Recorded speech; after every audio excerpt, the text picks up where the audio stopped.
ETF index mutual funds నేర్చుకుని stock మార్కెట్లో రాణించాలనుకుంటున్నారా? వెంటనే ఈ నెంబర్కి కాల్ చేయండి. హాయ్ హలో నమస్తే, welcome back to Suman TV. ప్రస్తుతం మనతో పాటు ఉన్నారు సీనియర్ పోలీస్ ఆఫీసర్ రెడ్డన్న గారు. సార్తో మాట్లాడదాం. నమస్తే సార్. నమస్కారం అండి. సార్, పాస్టర్ ప్రవీణ్ డెత్ చూస్తున్నాం మనం. చాలా డౌట్స్ వస్తున్నాయి, అనుమానాల మీద అనుమానాలు ఉన్నాయి. మరి పోస్ట్ మార్టం రిపోర్ట్ అనేది ఇప్పటి వరకు కూడా రిలీజ్ చేయలేదు. దానిపైన కూడా నిరసనలు కూడా చేస్తున్నారు. ఒక్కసారి అంటే మీ అనలైసిస్లో ఎందుకు డిలే అవుతుంది? అసలు పోస్ట్ మార్టం రిపోర్ట్ ఇన్ని రోజుల తర్వాత కూడా రాలేదు అంటే ఒకసారి దాని గురించి ఏం చెప్తారు? ఇప్పుడు మామూలుగా ఆయన చనిపోయింది ఎప్పుడు? 24 సార్. 24 నైట్, అంటే 25 మార్నింగ్. పిఎం ఎప్పుడు అయి ఉంటుంది? 25 అయిపోయి ఉంటుంది పోస్ట్ మార్టం. సో 26వ తేదీ ఇవన్నీ కలెక్షన్ చేసినవన్నీ పోలీస్ స్టేషన్కి తెస్తారు. 26, 26, 27 ఇమ్మీడియట్గా 27వ తారీఖు 27, 28 పంపిస్తారు. ఎక్కడికి? వాళ్ళు సీల్ చేసి ఇచ్చుంటారు. అది ఎఫ్ఎస్ఎల్కి పంపిస్తారు 28 ఎప్పుడు. వేసిన తర్వాత మామూలుగా అయితే ఈ హాలిడేస్లో వాళ్ళు రారు. సో హాలిడేస్లో వచ్చినాయి కదా 2-3 రోజులు. రంజాన్ వచ్చింది, ఉగాది వచ్చింది. ఉగాది ముందు రోజు కూడా ఏదో హాలిడేనా ఏమన్నా ఉందో ఏమో తెలియదు మరి. అదే కాకుండా మామూలుగా అయితే అటు పోగానే ఇటు వచ్చేది మామూలుగా. అంటే మామూలుగా ఇట్లాంటి 10 యాక్సిడెంట్లు అయినాయనుకోండి.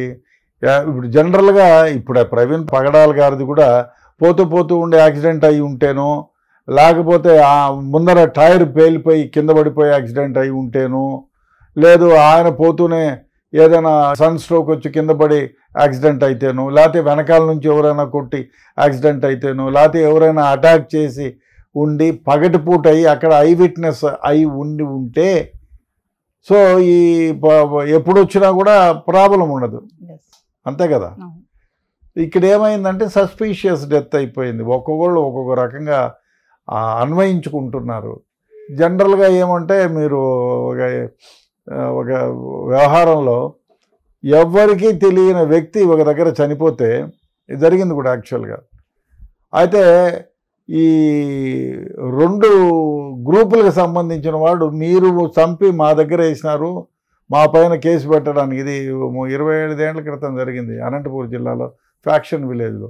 వాళ్ళు అరేరే కాదు మా పైన కేసు వేయాలని వీళ్ళు, యాక్చువల్గా జరిగింది వేరే అక్కడ. సో కాబట్టి ఈ విధమైన దాంట్లో కొంచెం మామూలుగా ఒక యాక్సిడెంట్ అయింది అనుకోండి ఈ టైంలోనే, దానికంటే ముందు 10 యాక్సిడెంట్ కేసులు వాళ్ళు ఎఫ్ఎస్ఎల్ రిపోర్ట్ ఇవ్వాలి కదా. సీరియల్గా ఇస్తారు. మీరు పంపించగానే ఇవ్వరు. మర్డర్ కేసులో కూడా విసిరాలు ఉంటాయి, సీరియల్గా పెడతారు. సీరియల్గా పెట్టి సీరియల్గా ఎగ్జామిన్ చేస్తారు. Unless there is a pressure. ఒక ఎఫ్ఎస్ఎల్ డైరెక్టర్ లేదండి ఇమీడియట్గా పంపించండి, డైరెక్టర్ జనరల్ ఆఫ్ పోలీసు లేకపోతే హోమ్ మినిస్టరు, హోమ్ సెక్రటరీనో స్పెషల్గా ఒక లెటర్ రాస్తే డూ ఇట్ ఇమీడియట్లీ అంటే చేస్తారు. లేదు అంటే క్రానలాజికల్ ఆర్డర్లో ఇప్పుడు ఈయనకంటే ముందు యాక్సిడెంట్లు, మర్డర్ కేసులు ఇంకా ఏమన్నా ఉన్నాయనుకో అవి చేసుకుంటూ వస్తారు. అది చేయలేదు, అటు విధంగా చేయకుండా ముందరకే చేసినారంటే ఎందుకు ఇది ముందర చేసినావు, వాట్ ఈజ్ యువర్ ఇంట్రెస్ట్ అని అడగడానికి చాలా వ్యవహారాలు కూడా జరిగినాయి. ఎందుకు ఇంత తొందరగా చేసినారు, దీనికి ముందు లేవా, ఎందుకు ఇచ్చినారు రిపోర్టు అనేది క్వశ్చనింగ్ చేస్తారు. కాబట్టి వాళ్ళు unless you have a requisition they will not do it. మామూలుగా రిక్విజేషన్ ఇస్తే సీరియల్గా వాళ్ళు చేస్తారు, అదేవిధంగా కూడా రిలీజ్ చేస్తారు. బహుశా ఇది హాలిడేస్ 2 వచ్చాయి, 2 రోజులు హాలిడేస్, రంజాన్ వచ్చింది, ఉగాది వచ్చింది.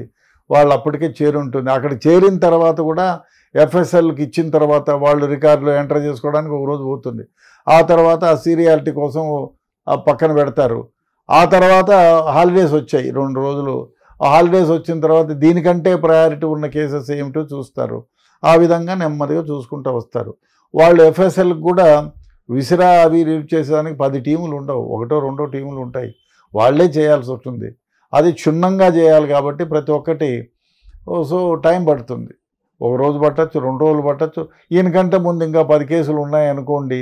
లేదు ఆ ఎఫ్ఎస్ఎల్లో ఆ పర్టికులర్ రిపోర్ట్ ఇచ్చాయన హెల్త్ బాగాలేకో వేరే విధంగానో లీవ్ పెట్టాడనుకోండి, అది వేరే ఎవడన్నా వచ్చి చేయడానికి వీలు లేదు. Particular expert has to do it. పోనీ అట్లా ఎక్స్పర్ట్ 4 ఉంటే నువ్వు కాకపోతే నువ్వు రావయ్యా అని చేస్తారు. సో ఆ concern officer you do it అని ఎండార్స్ చేస్తారు. సో ఫలానా వాళ్ళకు ఎండార్స్ చేయమని. సో ఆ విధంగా డిలే అయి ఉండొచ్చు అనేది నా అభిప్రాయం. అంటే మీరు అన్నట్టుగా సార్ ముందు ఇచ్చేస్తే హడావుడిగా ఎందుకు ఇచ్చారు అని అంటారు. మరి ఇన్ని రోజులు అవుతుంది కదా, ఇన్ని రోజులు అయినా కూడా రాలేదు అంటే కూడా చాలా డౌట్స్ వస్తున్నాయి. ఏమైనా మార్పులు చేర్పులు జరిగాయి అంటే తెలుసుకోవాలి. ప్రజలకి తెలియాల్సిన విషయం ఏమంటే జనరల్గా ఎఫ్ఎస్ఎల్లో ఇప్పుడు బాంబుల శివారెడ్డి మర్డర్ కేసులో కూడా మనకు ఇట్ వాజ్ టేకన్ 2 months ఎంతో అయింది. మొత్తం విసిరా గిసిరా అంతా 2 months దగ్గర అయితే మనకు ముందు టెంటేటివ్గా స్మాల్ రిపోర్ట్ ఒకటి ఇస్తారు, పిఎం రిపోర్ట్, తర్వాత ఫుల్ రిపోర్ట్ ఇస్తారు. విసిరా ఎగ్జామిన్ చేయాలి, దాంట్లో ఏమేమి ఉన్నాయి అదంతా ఒక పెద్ద ప్రొసీజర్ ఉంటుంది. మనం చెప్పంగానే ఇటు కూర్చి అటు చూసి ఇచ్చేది ఉండదు. కాబట్టి డిలే అయి ఉంటుంది దాంట్లో. అదే కాకుండా దీనికంటే ముందు ప్రాసెస్లో ఉండేటివి ఉంటాయి అనుకోండి, ఇంపార్టెంట్ ఇది you have to do it అంటే చేస్తారు ఆగమేఘాల పైన, అదేమి లేదు. కాబట్టి ఇది డిలే అయి ఉంటుంది. అంతేగాని మనం ఇటు పోగానే ఆపరేషన్ థియేటర్లోకి ఎవరినో పేషెంట్ తీసుకుపోయా అది చేయకపోతే చనిపోతాడు ఇమ్మీడియట్గా చేయండి అనే పరిస్థితి కాదు కదా. అందువల్ల కొంచెం డిలే ఉంటుందని నా అభిప్రాయం. సార్ మీరు మామూలుగా అన్నారు కదా టెంటేటివ్గా స్టార్టింగ్ ఒక రిపోర్ట్ ఇస్తారని చెప్పేసి, మరి పాస్టర్ ప్రవీణ్ గారి విషయంలో అలాంటిది ఏమైనా ఇవ్వడం జరిగిందంటారా? మామూలుగా ఇస్తారు. జనరల్గా యాక్సిడెంట్ అయింది, we examined these so many injuries are there, this kind of injuries. ఇప్పుడు ఎక్కడైనా ఇప్పుడు తనంతకు తాను జారి పడిన యాక్సిడెంట్ అయింది అనుకోండి, ఆ జారుడుతో అయినటువంటి దెబ్బలు ఉంటాయి. ఎవరన్నా కొట్టారనుకోండి, కత్తితో కొట్టారనుకోండి, అది బాగా deep injuries, deep cut injuries ఉంటాయి. అదేవిధంగా బ్లంట్ దాంతో కొట్టారనుకోండి, బ్లంట్ ఇంజరీస్ ఉంటాయి, వాతలు ఉంటాయి, అవన్నీ ఉంటాయి. అదేవిధంగా వెహికల్తో కొట్టించింది అనుకోండి, సో ఆ మార్క్స్ ఉంటాయి, వెహికల్ పెయింట్ ఉంటుంది, అవన్నీ ఉంటాయి. ఒకవేళ కర్రతో కొట్టాడనుకోండి, ఆ కర్ర ఉంటుంది, ఆ కర్ర ఎటువైపు నుంచి కొట్టింది, అవన్నీ ఉంటాయి. సో కాబట్టి ఏ విధంగా వాళ్ళు ఇన్ని ఇంజురీస్ ఉన్నాయి, ఏది బాడీ పైన ఇక్కడిక్కడ ఇంజురీస్ ఉన్నాయి, ఈ ఇంజురీస్ నేచర్ ఏమిటి? ఒక కట్ గాయం ఉందనుకో, 2 అంచులు ఇంటూ 1.5 ఇంచు, 6 ఇంచులు ఇంటూ 1.5 ఇంచు, అట్లా ఆ ఇంజురీ యొక్క నేచర్ ఎట్లా ఉంది అనేదాన్ని ఒక ప్రిలిమినరీ రిపోర్ట్ ఇస్తారు. సో మామూలుగా ఇప్పుడు డ్రంక్ అండ్ డ్రైవ్ కేసెస్ కానీ, మామూలుగా చనిపోయిన యాక్సిడెంట్స్ కేసెస్ కానీ, ఈ పోస్ట్ మార్టం రిపోర్ట్ అనేది ఎన్ని రోజుల్లో ఇస్తారు సార్? అసలు డ్రంక్ అండ్ డ్రైవ్ అయితే ఇన్స్టెంట్. డ్రంక్ అండ్ డ్రైవ్లో పెట్టంగానే ఊతారు, పాయింట్ వస్తుంది, అది ఇన్స్టెంట్. ఇంతకు ముందు అయితే అట్లా కాదు. డ్రంక్ అండ్ డ్రైవ్ బ్లడ్ తీసుకొని బ్లడ్ ఎఫ్ఎస్ఎల్కి పంపించి వాడు బ్లడ్లో ఎంత ఆల్కహాల్ ఉంది అనేది చూపించేవాళ్ళు. ఇప్పుడు అట్లా కాదు కదా. ఇప్పుడు లేటెస్ట్ మెషిన్ వచ్చింది, పెట్టి ఊదంగానే 100 పాయింటా 200 పాయింటా ఎంత వస్తే బాబు దాంట్లో వచ్చేస్తుంది, ప్రింట్అవుట్ వస్తుంది. So you have drunken so much of the. ఎందుకంటే మీరు ఎవరైనా డ్రింక్ తాగితే మీరు ఊపితే మీ ఊపిరితిత్తుల్లోకి వస్తుంది, తాగిందంతా కడుపులోకి పోయి కడుపులో నుంచి ఊపిరితిత్తుల్లోకి వచ్చి కొంచెం ఎవాపరేట్ అవుతుంది, కొంచెం గుండెలోకి పోయి గుండె నుంచి మళ్ళీ శరీరంలోకి పోయి యూరినేషన్ కొంత పోతుంది. ఆ విధంగా శరీరంలో ఉన్నది బయటికి వెళ్ళిపోతుంది. సో ఆ వెళ్ళిపోయే క్రమంలో మీ ఆల్కహాల్ ఎంత ఊపిరితిత్తుల్లో ఉండేది ఊదిన దానివల్ల తెలుస్తుంది. ఇట్ ఈజ్ ఇమ్మీడియట్గా తెలుస్తుంది. అట్లా కాదు కదా యాక్సిడెంట్ రిపోర్ట్లు అంటే. విసిరా సపోజ్ ఎక్కడైనా తాగినారు, ఓ మర్డర్ కేసులో ఉందనుకోండి, తాగినారు, ఆయన తాగిన తర్వాత వాళ్ళు చంపారు అనుకుందాం. ఓ 4 ఫ్రెండ్స్ కూర్చొని తాగిన తర్వాత చంపారు, మేము తాగలేదు ఆయన తాగలేదు అన్నాడు అనుకోండి, అట్లా కాదు కదా. విసిరా అంతా తీసుకుంటారు, దాని పోస్ట్ మార్టం రిపోర్ట్ అయిన తర్వాత వాళ్ళంతా ఎఫ్ఎస్ఎల్కి పంపిస్తారు, అదంతా కలెక్షన్ చేసి ఎంత తాగినారు, ఆ డెత్ ఆఫ్ టైమింగ్ ఏమిటి, వాళ్ళు తాగిన తర్వాత ఏ విధంగా ఉంది, ఆయన హార్ట్ ఏమైనా ఏదైనా అయిందా, స్మాదరింగ్ ఏమైనా అయిందా. కొందరు తాగగానే పడిపోయినాడు మాకు తెలియదు అంటారు. అవి దిండు చూసి, ఇప్పుడు మామూలుగా పొద్దున్నే చాలా కేసెస్లో అమ్మాయి చనిపోతే నాకు తెలియదు, మా మామగారు కూర్చొని ఉన్నారు, నేను వచ్చి చూసేటప్పటికి పలకలేదు, మామయ్య ఇంటికి ఫోన్ చేశాను, చూస్తే చనిపోయి ఉన్నాడని చెప్పిన సందర్భాలు ఉన్నాయి. అది మళ్ళీ హాస్పిటల్కి పంపించి పోస్ట్ మార్టం రిపోర్ట్లో చూస్తే డెత్ డ్యూ టు స్మాదరింగ్, అంటే ఊపిరి ఆడకుండా చేసి చంపారని. సో దానికి ఇట్ విల్ టేక్ టైం, వాళ్ళు ఎగ్జామిన్ చేసి అదంతా. తర్వాత ఆయన తాగి ఉంటే ఇంకా తొందరగా చచ్చిపోతాడు ఊపిరి ఆడకపోతే. సో అవన్నీ విసిరా అంతా కలెక్ట్ చేసి దాంట్లో ఎంత ఆల్కహాల్ ఉంది, what is the quantity of alcohol he has taken, అవంతా వస్తాయి. కాబట్టి పోస్ట్ మార్టం రిపోర్ట్లో వస్తే తెలుస్తుంది మనకి ఆయన చావుకు కారణం ఏమిటి. ఫుల్ రిపోర్ట్ వస్తే దానిపైన కూడా మళ్ళీ క్వశ్చన్ వేయచ్చు, అనుమానాలు రేయించవచ్చు.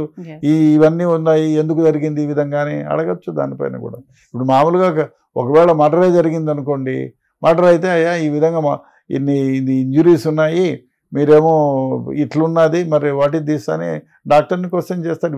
మిల్లి ఆల్ మర్డర్ కేసెస్లో డాక్టర్ ఇచ్చిందే ఫైనల్ ఏం కాదు, ఆయన ఇచ్చిన రిపోర్ట్ పైన ఆయన పోస్ట్ మార్టం చేస్తారు అడ్వకేట్స్. అది ఉంటుంది. పిఎం రిపోర్ట్ సరిగ్గా కొట్టేసిన కేసులు కూడా ఉంటాయి. పోస్ట్ మార్టం చేసిన వాళ్ళ పైన కూడా మళ్ళీ రిపోర్టింగ్ ఉంటుంది. పోస్ట్ మార్టం రిపోర్ట్ చేసిన వాళ్ళని కోర్టుకు పిలిపిస్తారు, కోర్టులో క్రాస్ ఎగ్జామిన్ చేస్తారు, చీఫ్ చేస్తారు, ముందు మళ్ళీ క్రాస్ ఎగ్జామిన్ చేస్తారు. దాన్ని జడ్జి గారు విని ఈయన చెప్పేది ఏ విధంగా ఉంది, ఇది కేసుకు సంబంధంగా ఉందా, లేదు ఎగ్జాజరేట్గా డబ్బులు వంకేసి ఏమన్నా చేశాడా, ఇవన్నీ వస్తాయి. వచ్చిన తర్వాతనే ఆయన ఎవిడెన్స్ని ఏ విధంగా ఇచ్చాడు. కొందరు బాగా రిపోర్ట్ రాసింటాడు, చెప్పేదానికి రాదు, దానివల్ల కూడా కేసులు అక్కుటైన సందర్భాలు ఉన్నాయి. సో కాబట్టి ఇది ఇప్పుడు పిఎం రిపోర్ట్ రావడానికి టైం పట్టిండొచ్చు. బహుశా ఇవాళ రేపట్లో, ఎందుకంటే ఇంత గగ్గోలు అవుతా ఉంది కాబట్టి రెండు రాష్ట్రాల్లోనూ డెఫినెట్గా గవర్నమెంట్ కూడా ప్రెషర్ ఇచ్చేసి బాబు తొందరగా క్షుణ్ణంగా ఎగ్జామిన్ చేసి ఇవ్వండి అని చెప్పొచ్చు. లేదా పోలీస్ డిపార్ట్మెంట్ వాళ్ళు కూడా ఎందుకు వచ్చిన తొందరగా చేయండి, ఈ మిగతా వ్యవహారాలు కూడా ఉంటాయని చెప్పి డెఫినెట్గా ఆ విధంగా చెప్పి తొందరగా తీసుకున్నారని ప్రయత్నం చేస్తూ ఉంటారనుకుంటా. Thank you sir.